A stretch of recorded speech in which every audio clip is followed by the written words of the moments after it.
Alors salut, je suis Juliette, j'ai 20 ans, je suis membre de Déclic et d'habitude je suis plutôt derrière la caméra, mais aujourd'hui je vais vous raconter ce qui m'est arrivé il y a quelques jours. Alors il y a quelques jours je portais un jean donc avec un zipper qui partait de devant jusqu'à derrière. Donc c'est un jean, pour moi il n'y avait rien de choquant, sauf que en rentrant justement chez moi le soir, prenant le train après une réunion Déclic, il y a un homme qui s'assoit à côté de moi dans le train et qui me dit c'est sympa le zipper, ce sera plus pratique pour moi quand je te violerai comme une chienne. Donc là, gros moment de blanc, je comprends pas ce qui m'arrive, je panique. Et donc je descends de mon wagon et je m'installe dans un autre. Ce que j'avais pas remarqué, c'est que cet homme-là m'avait suivi au final jusqu'à la station et était descendu avec moi.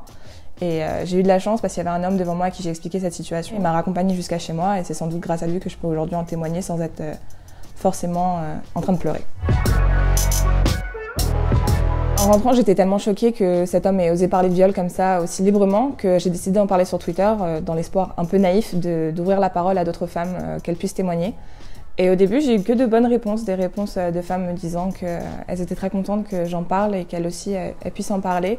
Le tweet, il est aujourd'hui à 10 000 retweets et plus d'1 million d'impressions. Et en fait, au fur et à mesure que le tweet prenait de l'ampleur, j'ai reçu des mots et des messages qui m'ont assez choquée. J'ai des gens qui ont parlé d'appel au viol.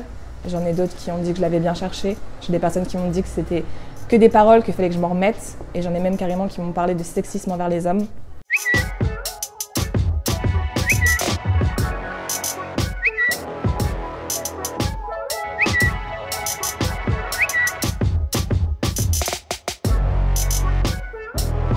Je pense qu'il n'y a pas que des filles, parce qu'en regardant un peu les messages Twitter que j'ai reçus, j'ai aussi pas mal d'hommes qui m'ont parlé de harcèlement de rue.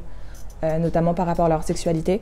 Et donc à ces personnages, j'aimerais leur dire qu'il ne faut pas se taire parce que certaines personnes nous traitent de menteurs ou parce que certaines personnes ne croient pas à nos histoires tellement c'est gros, tellement le harcèlement de rue devient ridicule. Il ne faut pas les écouter ces personnes-là, il faut oser en parler parce que plus on en parlera, plus les gens seront libres d'en parler. Donc continuez à en parler et écoutez pas les gens qui vous disent de vous taire parce que c'est la pire des choses qu'on puisse faire.